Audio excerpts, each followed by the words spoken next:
Audley should have been the happiest girl in Port-au-Prince. As Baby said to her, "Look at all the things that can be put to your credit." "Like what?" said Audley, for she was vain and preferred compliments to pork or perfume. "Like your looks," said Baby. "You have a lovely light color, even almost blue eyes, and such a pretty, sweet face. There is no girl on the road with steadier customers, every one of them ready to buy you all the beer you can drink." Audley conceded that this was true, and with a smile continued to total her fortunes. "I have 5 silk dresses and a pair of green satin shoes. I have 3 gold teeth worth 30,000 francs. Maybe Mr. Jameson or someone will give me another bracelet. But, Baby," she sighed, and could not express her discontent. All right, this is from the short story The House of Flowers by one Truman Capote. It's in the back of this, I guess, short book, Breakfast at Tiffany's. There's a few short stories appended to the back of Breakfast at Tiffany's. And I like a short story every now and then because it's like a good palate cleanser from some of the big novels I read. But they're hard to come by. They're hard to find unless you have like, well, I wouldn't say that. You could have a subscription to the New Yorker or anything online, but some of those more modern texts aren't exactly all that fun to read. They're kind of just nonsense, and it's hard to come by some of the older short stories. You can buy anthologies though, so that's one way you could do it, but it can be hard to come by them.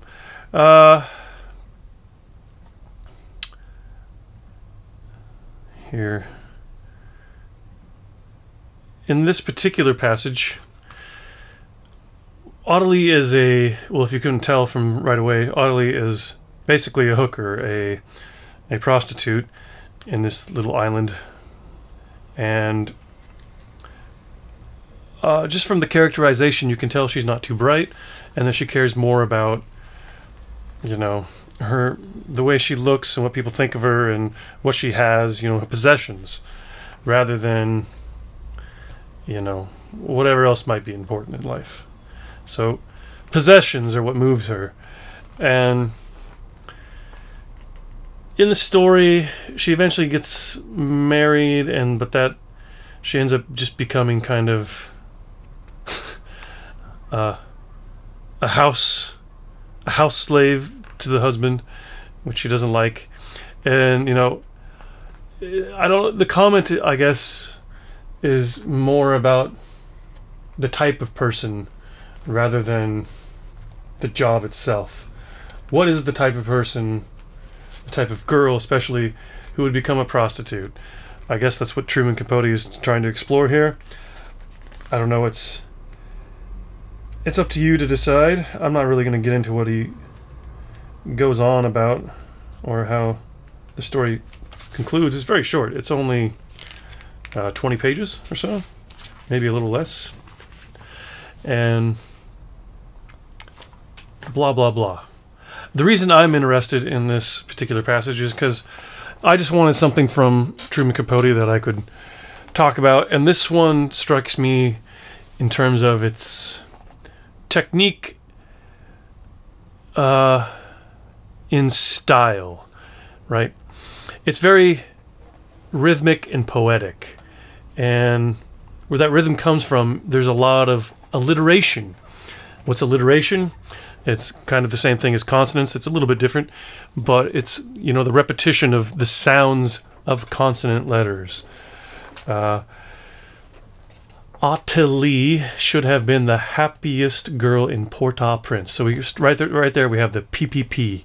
As Baby said to her, "Look at all the things that can be put to your credit." So we have the P sound against the B sound, right? Happiest in Port-au-Prince, as Baby said to her, put to your credit. We have these repetitions of the consonant sounds, this alliteration. "Like what?" said Audley, for she was vain and preferred compliments pork, to perfume, right? It's all these p sounds. I don't know if it's supposed to like evoke the word prostitute or not, but it could.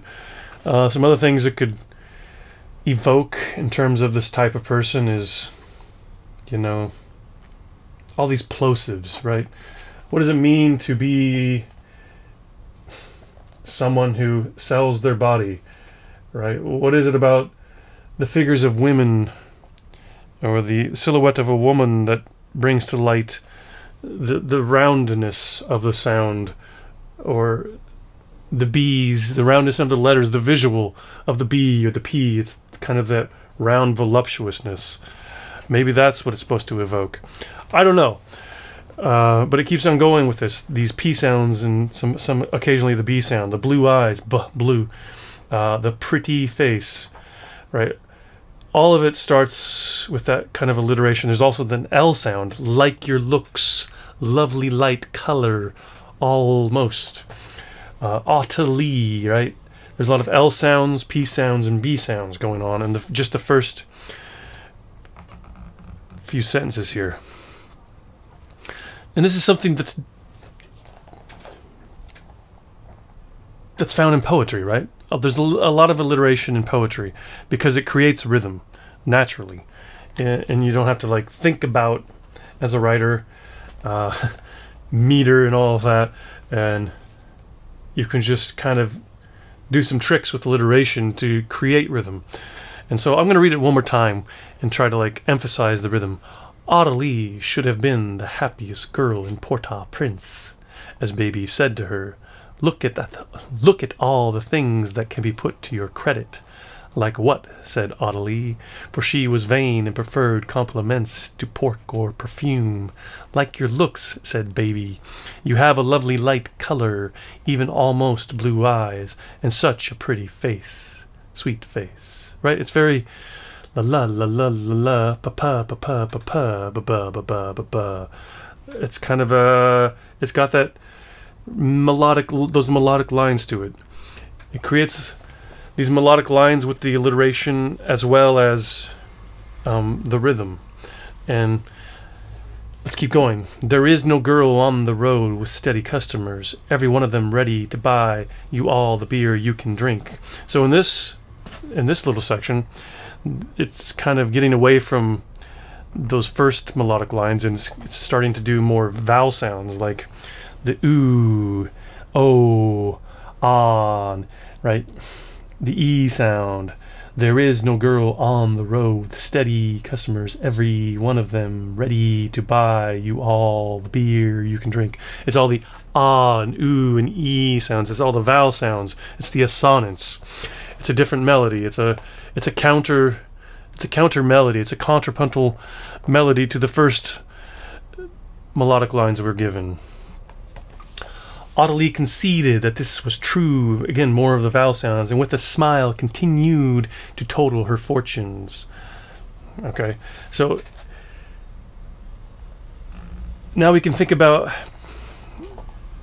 now that we have a kind of a sense of the opposing melodies here, what is being said in the first melodic theme or motif, and what is being said in the second. In the first, it's more Baby describing, well, it's, what is it? It is more talking about the way she looks, and in the second melody, it's more about what comes to her because of that, right? What is the consequence of her looks? I guess that's kind of where we're getting at here. And then from there we have, I have 5 silk dresses and a pair of green satin shoes. I have 3 gold teeth worth 30,000 francs. So it's a th sound now that we're getting. The 3 teeth, 30,000. And the S sound, the silk dresses, satin shoes. Okay, so we have a different alliteration going on now. So we have a third melodic sense going on here. I have 5 silk dresses and a pair of satin shoes. I have 3 gold teeth worth 30,000 francs. Maybe Mr. Jameson or someone will give me another bracelet. But baby, she sighed. I don't know why this is cited. And could not express her discontent. So, this is just a way that Truman Capote writes. I don't know if he took the time to do this, if he thought about it, like creating these 3 melodic lines, or if it was just so much a part of him it just came out naturally. It's hard to say, obviously, but it's something. There's definitely some technique going on here, and he definitely had to have been aware that he was creating some alliteration, and the choices. I mean, it's definitely a choice to have 3 teeth, 30,000 worth. I mean, that is a choice, right? To describe the teeth that way, with all that alliteration, that is definitely a choice he made. So he obviously had either just a desire to use alliteration, or he had these melodic lines in mind, because he does choose to have different alliteration as the paragraph progresses.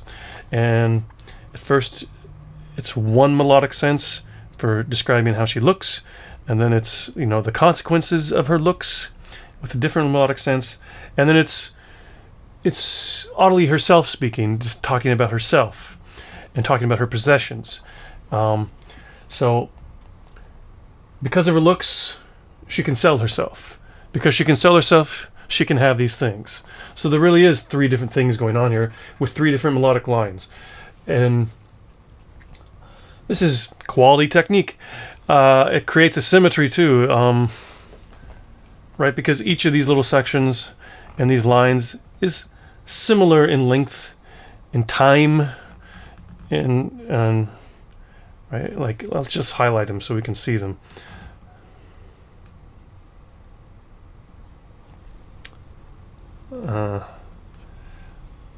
There's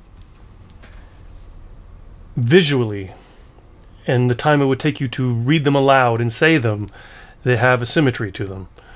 And there's a symmetry in the progression of ideas and how they're a cause and effect, right?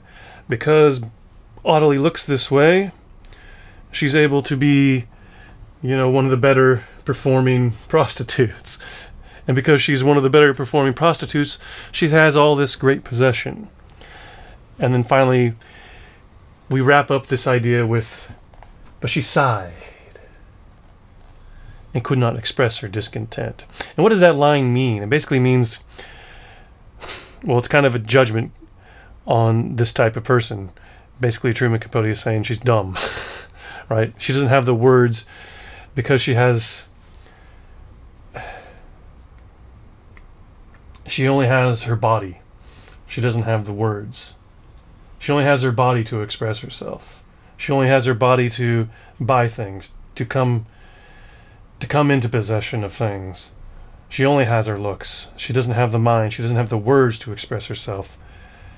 And I guess in a way, this is kind of cruel, a cruel way to describe a prostitute. And he's not very kind as the story progresses. It is kind of disparaging, but it also has some charm to it. So, I don't know. Whatever, and I guess it was good enough for Penguin to include in this reprint of Breakfast at Tiffany's. And there is a theme in this book, in the collection of stories that are chosen. Like, A Christmas Memory is about, I think it's a grandma, all right? And so Breakfast at Tiffany's is obviously about Holly Golightly, and she's kind of a wild girl. The Diamond Guitar, that one's more about a guy, but I think he's more effeminate. So there's kind of a theme going on throughout this book with exploring femininity, And when you think about a guitar, it's got that voluptuousness. So there's an exploration of femininity in this book. The collection of stories is the editor chose. It has some sense to it. But yeah, I like to do this. I like to break down how the writer did things. I like to find the symmetry. I like to find the techniques, because this is how you become a better writer. And there we go. House of Flowers, Truman Capote. Take care.